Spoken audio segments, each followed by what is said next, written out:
Hello guys, welcome back to my YouTube channel. Today our topic is complex permanent tissue. Last video में हम simple permanent tissue के 3 types parenchyma, sclerenchyma, collenchyma already discuss कर चुके हैं। तो आज हम करेंगे कॉम्प्लेक्स परमानेंट टिश्यू। अब जो कॉम्प्लेक्स परमानेंट टिश्यू की फर्स्ट हम करेंगे डेफिनेशन। कॉम्प्लेक्स का मतलब होता है more than one, means typical type of the cell से बने होंगे। अगर permanent tissue contain more than one type of tissue cell, तो उसे हम कहते हैं कॉम्प्लेक्स परमानेंट टिश्यू। इसमें डिफरेंट टाइप के सेल्स होंगे तो वो मिलके एक टिश्यू बनाते हैं। ये हम आगे फर्दर पढ़ते हैं। इन्हें हम कंडक्टिव टिश्यू भी कहते हैं। तो इसमें 2 हम पढ़ेंगे कॉम्प्लेक्स परमानेंट टिश्यू में, फिलोएम एंड जाइलम। तो आज का हमारा मेन टॉपिक ही फिलोएम है। फ्लोएम एक कम्प्लेक्स टिश्यू है दैट ट्रांसपोर्ट ऑर्गेनिक फूड। ये आपने याद रखना है कि फ्लोएम का फंक्शन क्या होता है, फूड को ट्रांसपोर्ट करना। जो लीव्स फूड बनाते हैं, अब मेन फंक्शन लीव्स का क्या होता है, फोटोसिंथेसिस को परफॉर्म करना। फोटोसिंथेसिस से हमें क्या बनता है, मेन प्रोडक्ट क्या होता है, फूड प्रिपेयर होता है। तो वो लीव से रूट तक कैसे पहुंचेगा या स्टेम तक कैसे पहुंचेगा या अनदर पार्ट ऑफ प्लांट तक कैसे पहुंचता है, फ्लोएम की वजह से पहुंचता है। तो phloem also known as bast. तो बास्ट इसका अनदर नेम है फ्लोएम का। ये भी आपने इसमें कंफ्यूज नहीं होना है कि what is bast, way another name है फ्लोएम का। जो हर्बर्ट लैंड था उसने कंडक्टिंग पार्ट ऑफ फिलोएम को एक नाम दिया था, दैट इज लेप्टोम। तो ये आपने याद रखना है, व्हाट इज लेप्टोम, ये फ्लोएम को कहा गया है। नेक्स्ट हम करेंगे जो फ्लोएम है वो 4 टाइप ऑफ द सेल से बने हैं। कि मैंने आपको ऊपर ही बता दिया था कि जो कॉम्प्लेक्स परमानेंट टिश्यू में क्या था, हम डिफरेंट टाइप ऑफ सेल्स पढ़ेंगे। तो जो फ्लोएम है वो आगे 4 टाइप ऑफ सेल से मिलकर बनता है। जैसे इसमें कौन से हैं, sieve tubes, companion cell, phloem parenchyma and phloem fibres. जो sieve tubes, companion cell and phloem parenchyma ये तीनों ही लिविंग पार्ट हैं। तो इसमें जो फिलोएम फाइबर है वो ही डेड पार्ट है। ये आपने क्वेश्चन याद रखना है कि ये अक्सर एग्जाम में पूछा गया भी है और पूछा जाता भी है। आपको 4 ऑप्शन दे दिए जाएंगे और पूछ लिया जाएगा कि इसमें से डेड पार्ट कौन सा है। तो आपने याद रखना है जो फाइबर्स होते हैं वो डेड पार्ट है। इसमें phloem fibers are the dead part of the phloem. तो फर्स्ट डिस्कस करते हैं सीव ट्यूब्स। सीव ट्यूब्स क्या होते हैं, इलोंगेटेड होते हैं। यही मेन पार्ट है फिलोएम का, कंडक्टिंग चैनल है, मीन्स यही मेन पार्ट है फूड को ट्रांसपोर्ट करने का। अब ये किससे बना होता है, सीव ट्यूब फर्दर सीव सेल से बना है, जो जिसे हम कहते हैं सीव एलिमेंट्स। ये याद रखना है, सीव ट्यूब किससे बना है, सीव सेल से, जिसे हम कहते हैं सीव एलिमेंट्स। अब सीव एलिमेंट्स के पास क्या होते हैं, पोर्स होते हैं, जिसे हम कहते हैं सीव पिट्स एट द एंड वॉल, कि इसकी एंड वॉल पे सी पिट्स प्रेजेंट होती है। अब सी पोर्स जो है वो किससे लाइनिंग होते हैं, कैलोज से। ये भी याद रखना है, कौन किससे लाइनिंग होते हैं, किससे कवर होते हैं, कैलोज से। अब ड्यू टू प्रेजेंस ऑफ सी पिट्स, अगर इसमें सी पोर्स प्रेजेंट है तो इसे हम कहते हैं सी प्लेट्स। ये आपको मैं डायग्राम के थ्रू अभी बताऊंगी ताकि आपको जो थोड़ी सी कंफ्यूजन हो रही है वो क्लियर हो जाएगी। जैसे मैंने बताया आपको कि जो सीव ट्यूब है वो सीव सेल से बने। जैसे एक सीव सेल हो गया, this one is second sieve cell. तो इसमें मैंने बताया कि इसे हम कहते हैं सीव सेल 2 सीव सेल हो गए। और मैंने बताया कि जो सीव सेल है उसकी एंड वॉल पे, जैसे फर्स्ट की एंड वॉल है, इसमें पोर्स प्रेजेंट होते हैं, जैसे ये पोर मैंने बता दिए। तो इसे हम कहते हैं सीव पिट्स या सीव पोर, पिट्स या पोर्स कहते हैं।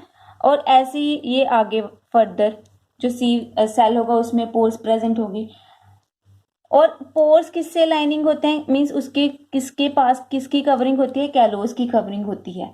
पोर्स के पास कैलोज की कवरिंग होती है।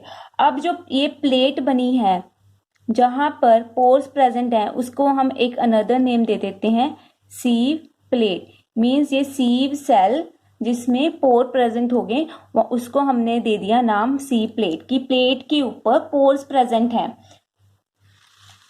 अब आपको क्लियर हो गया होगा थोड़ा सा, मैंने आपको क्या पढ़ाया ऊपर कि कंडक्टिंग चैनल है, सीव सेल्स है, और सीव सेल को हम सीव एलिमेंट कहते हैं, जहाँ इसे हम कहते हैं सीव सेल के पास पोर होते हैं जिसे हम सीव पिट्स कहते हैं, वो एंड वॉल में प्रेजेंट होते हैं। एंड सीव पोर्स के पास कैलोज होता है। अब due to presence of the sieve pores इसे हम कहते हैं सीव प्लेट। अब हमने सीव ट्यूब को किसका नाम दे दिया है, सीव प्लेट का नाम दे दिया है। अब इसका मेन कैरेक्टर फीचर क्या है, जो सीव ट्यूब है उसमें साइटोप्लाज्म तो बहुत होता है लेकिन विदाउट न्यूक्लियस, में कोई भी न्यूक्लियस प्रेजेंट नहीं होगा। ये आपने याद रखना है कि सीव ट्यूब में न्यूक्लियस एब्सेंट होता है और इसके बीच में सेंट्रल पार्ट में एक नेटवर्क सा बना होता है कैनाल का, मीन्स उसमें कौन से प्रोटीन्स होते हैं, पी प्रोटीन प्रेजेंट होते हैं। ये भी याद रखना है कि P proteins are present in sieve tubes. और मैंने आपको ये बता दिया है कि सीव ट्यूब का मेन फंक्शन क्या है, कंडक्शन ऑफ वाटर। तो आप इस डायग्राम में जैसे देख सकते हो, this one is first sieve cell, ये सेकंड सीव सेल है, इसकी एंड वॉल पे ये पोर प्रेजेंट है जिसे हमने कह दिया है सीव प्लेट। ये सीव पोर्स प्रेजेंट है और ये सीव ट्यूब सेल है। और इसमें जो सेंटर में ये आप देख सकते हो नेटवर्क लाइक स्ट्रक्चर बना है, उसमें क्या है, पी प्रोटीन्स प्रेजेंट है। आपको यहाँ पे कोई भी न्यूक्लियस प्रेजेंट नहीं दिख रहा है, इसमें साइटोप्लाज्म ही प्रेजेंट है सिर्फ। नेक्स्ट हम करेंगे कंपेनियन सेल। कंपेनियन सेल भी नैरो होते हैं, इलोंगेटेड होते हैं, थिन वॉल लिविंग सेल है। ये तो मेन इसका कैरेक्टर फीचर ही है, कॉमन सा ही है। अब ये प्रेजेंट होते हैं on the side of sieve tube. Sieve tube के साथ ही ये कंपेनियन सेल प्रेजेंट होते हैं, मीन्स सीव ट्यूब के साथ ही प्रेजेंट हो गए और उसके साथ कनेक्टेड भी होते हैं थ्रू दी प्लाज्मोडेस्माटा। प्लाज्मोडेस्माटा का इनमें कनेक्शन है बीच में, इन दोनों के बीच में एक लिंक है जिसके थ्रू ये आपस में कनेक्ट करते हैं। इसमें डेंस साइटोप्लाज्म होता है और न्यूक्लियस प्रेजेंट होता है। ये याद रखना है कि सीव ट्यूब में एब्सेंट है, कंपेनियन सेल में न्यूक्लियस प्रेजेंट है और जो कंपेनियन सेल का न्यूक्लियस होता है वही कंट्रोल करता है सीव ट्यूब की फंक्शनिंग को। मीन्स सीव ट्यूब किसके अंडर है, कंपेनियन सेल के अंडर है, कि जितनी भी एक्टिविटीज कंट्रोल कर रही है वो कौन कर रहा है, कंपेनियन सेल कंट्रोल कर रहा है। किसके थ्रू करेगा, प्लाज्मोडेस्माटा के थ्रू। अब जो सीव ट्यूब है एंड जो कंपेनियन सेल है वो एक ही मदर सेल से ड्राइव होते हैं। मीन्स अगर एक मदर सेल है, इनका मतलब कि जो पीछे वाला हम कहते हैं मदर सेल जिससे आगे बनते हैं वो सेम है। अगर ये मदर सेल डैमेज हो जाए या खराब हो जाए तो हमारा कंपेनियन सेल भी मर जाएगा और हमारे सीव ट्यूब दोनों ही डैमेज हो जाएंगे। अगर एक को नुकसान पहुंचता है तो दूसरा भी अपने आप ही वो डेड पार्ट बन जाता है। तो क्योंकि अब कंपेनियन सेल खराब हुआ या उसको हमने कहते डैमेज कर दिया या उसमें कोई प्रॉब्लम आ गई तो सीव ट्यूब तो अपने आप ही डैमेज होगा, क्योंकि उसमें फंक्शन ही उसका कौन कंट्रोल कर रहा है, कंपेनियन सेल कंट्रोल कर रहा है सीव ट्यूब का। नेक्स्ट हम करेंगे जो नॉन फ्लावरिंग प्लांट्स है लाइक जिम्नोस्पर्म्स, उसमें जो कंपेनियन सेल है उसको एक अनदर नाम दिया गया है, दैट इज एल्ब्यूमिनस सेल। ये आपने याद रखना है कि जो एल्ब्यूमिनस सेल्स है वो कंपेनियन सेल ही हैं लेकिन ये प्रेजेंट होते हैं इन जिम्नोस्पर्म्स।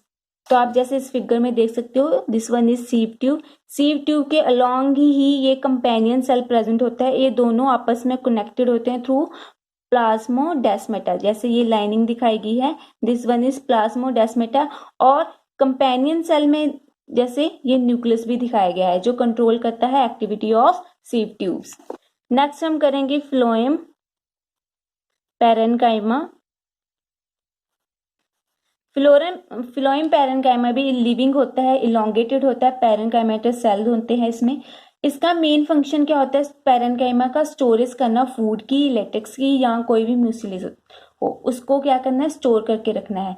और इसका मेन फंक्शन क्या है, लेटरल कंडक्शन ऑफ फूड। जो लेटरल मींस साइड वाइज जो कंडक्शन करता है फूड की वो फ्लोएम पैरेन्काइमा ही करता है। अब इसमें याद रखने वाली चीज ये है कि जो फ्लोएम पैरेन्काइमा है वो एब्सेंट होता है मोनोकोट्स में।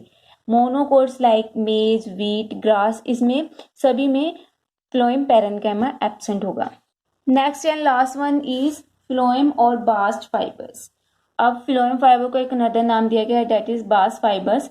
जो फ्लोएम फाइबर्स होते हैं वो स्क्लेरेन्काइमा फाइबर्स ही होते हैं जिन्हें हम बास्ट फाइबर्स या फ्लोएम फाइबर्स भी कहते हैं। और ये मैंने आपको बता दिया ये डेड पार्ट है फ्लोएम का और ये मोस्टली प्राइमरी फ्लोएम में एब्सेंट होते हैं, सेकेंडरी फ्लोएम में प्रेजेंट होते हैं।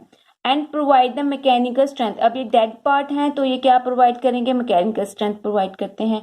और जितने भी हमारे फाइबर्स हैं लाइक जूट, हेम्प, फ्लैक्स, ये सारे फ्लोएम फाइबर्स का ही पार्ट है। मीन्स ये सारे फ्लोएम फाइबर्स या फिर स्क्लेरेन्काइमा फाइबर से ही बने होते हैं। आई होप आपको फ्लोएम का जो टॉपिक है वो क्लियर हो गया होगा। अगर आपको इस टॉपिक से रिलेटेड कोई डाउट रह गया हो तो आप कमेंट बॉक्स में ज़रूर पूछ सकते हो और मेरी वीडियो को लाइक शेयर कमेंट करना मत भूलना। Thank you so much.